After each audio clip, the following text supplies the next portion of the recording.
En este video realizaremos un ejemplo para construir una tabla de frecuencia para variables continuas.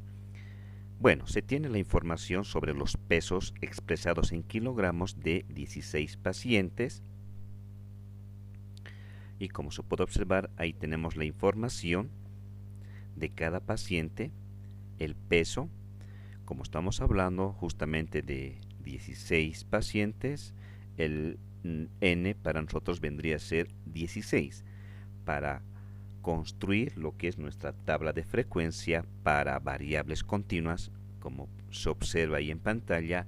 Para los datos que tienen decimales, lo que hacemos lo primero para poder construir esta tabla es ir empezando a analizar justamente lo que es la clase, ¿no? La clase se refiere justamente al número de intervalos que se tendrá presente al momento de construir la tabla.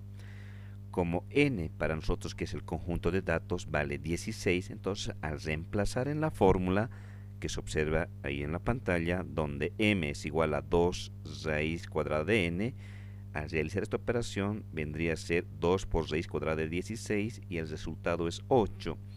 Eso significa que nosotros, al momento de elaborar la tabla, tendremos 8 subintervalos. 8 intervalos que estarían definidos de la siguiente manera. Ahí viene el primer intervalo, o se podría decir la primera fila, la segunda, tercera, cuarta, quinta, sexta, séptima y la octava. A eso es lo que se refiere justamente lo que son las clases, ¿no? La cantidad de intervalos que se tiene definidos en una tabla. Luego pasamos justamente a buscar lo que es el valor máximo y el valor mínimo para poder encontrar la longitud de este conjunto de datos. En nuestro ejemplo, el valor mínimo que se observa es 92.7 y el valor máximo encontrado es 96.4. Eso me va a permitir encontrar la longitud. Entonces lo que hacemos es simplemente sacar la diferencia entre el valor máximo y el valor mínimo, restando 96.4 menos 92.7 y el resultado es 3.7. Ese vendría a ser la longitud de nuestro conjunto de datos, ¿no? El tamaño del intervalo de esos 16 datos. A continuación, lo que hacemos es determinar de los subintervalos que teníamos definidos el tamaño, y para poder determinar ese tamaño de cada intervalo que se encuentra, lo que hacemos es simplemente dividir L entre M. 3.7, que es el valor justamente de nuestra longitud de recorrido de nuestro conjunto de datos, entre 8, que es la cantidad de filas que se tiene, y esta operación nos da 0.46. En esta parte tienen que tener mucho cuidado. Lo conveniente siempre es redondear al valor máximo. Si acá tenemos 0.46, eso equivaldría para nosotros a un 0.5. ¿Está bien? Entonces, mucho cuidado en esta parte. Siempre es bueno redondear al valor máximo. Y posteriormente ya vamos a empezar a definir el intervalo, ¿no? Vamos a empezar a definir cada intervalo. ¿Y de qué manera se definen los intervalos? Lo que hacemos es primeramente ubicar el valor mínimo y luego sumar el valor de C.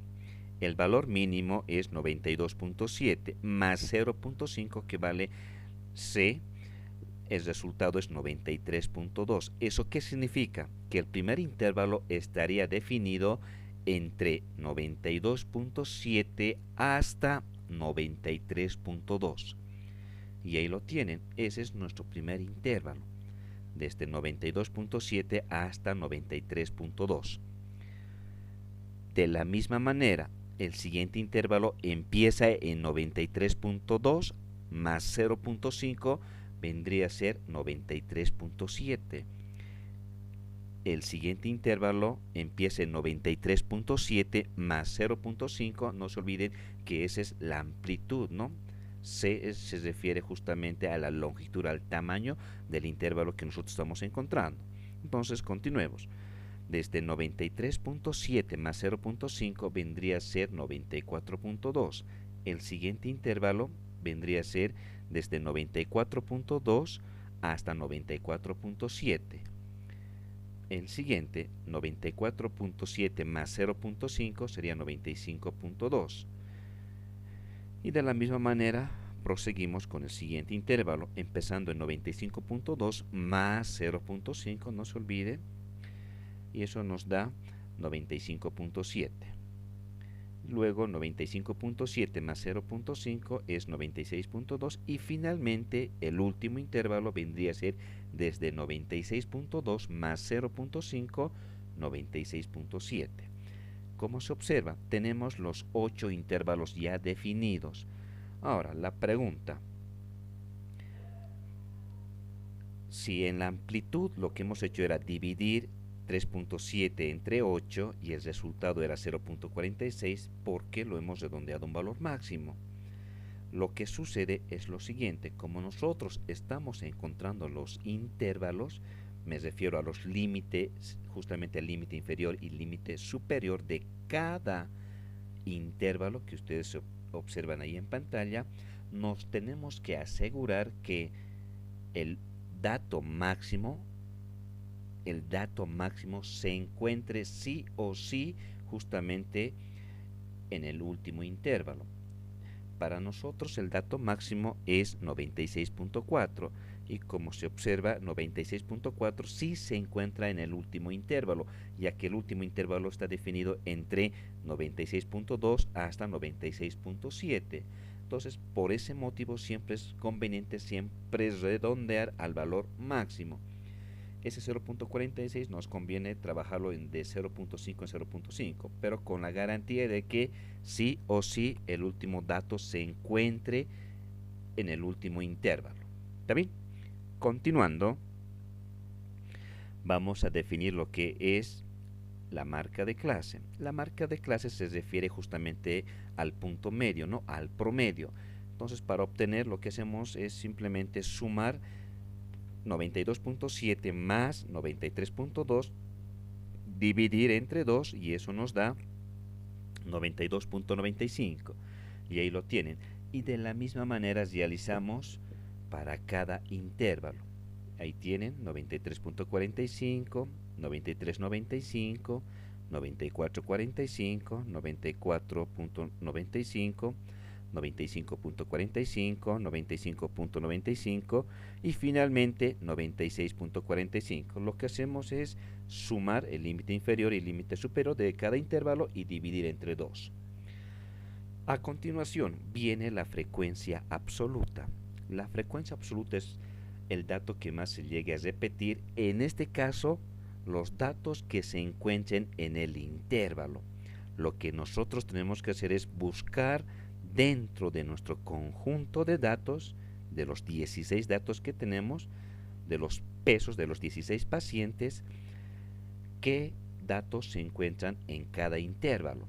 Empecemos con el primer intervalo. El primer intervalo empieza en 92.7 hasta 93.2.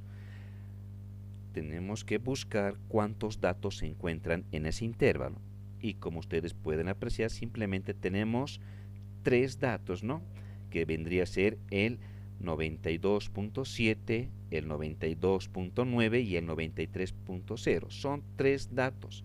Entonces significa que para nosotros la primera frecuencia absoluta es 3. Y de la misma manera, seguimos buscando y al mismo tiempo tachando aquellos datos que se han encontrado para no confundirnos.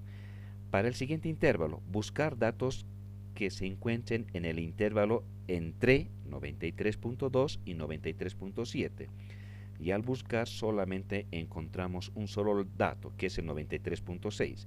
Entonces significa que nuestra frecuencia absoluta para ese intervalo sería 1, ¿no? Continuando, el siguiente intervalo empieza en 93.7 hasta 94.2. Entonces lo mismo, lo que hacemos es buscar los datos que se encuentren en ese intervalo. Y acá, justamente tenemos dos datos. Pero ¿qué sucede con el 94.2? El dato que nosotros tenemos ahí de color verde, lo que sucede es lo siguiente. Tenemos dos filas, como se puede apreciar ahí en la tabla, que se tiene el 94.2. Y justamente en este caso ha coincidido con los límites, tanto como en el límite inferior y el límite superior. Lo que se hace en estos casos es lo siguiente. El dato que se encuentre y es justamente a los límites, lo que tenemos que hacer es siempre llevar, como se les ha indicado, a la columna izquierda, ¿no? A la columna izquierda, ya que en la columna izquierda se encuentra el corchete y en la columna derecha estaría el paréntesis. Entonces simplemente el 94.2 lo vamos a tomar en cuenta en la cuarta fila. ¿Está bien? Lo vamos a tomar en cuenta en la cuarta fila, no en la tercera. Entonces en la tercera solamente anotamos un solo dato. Y para la siguiente, lo que hacemos es lo mismo, buscar datos que se encuentren entre 94.2, considerando ese dato que hemos mencionado, hasta 94.7, y son tres datos.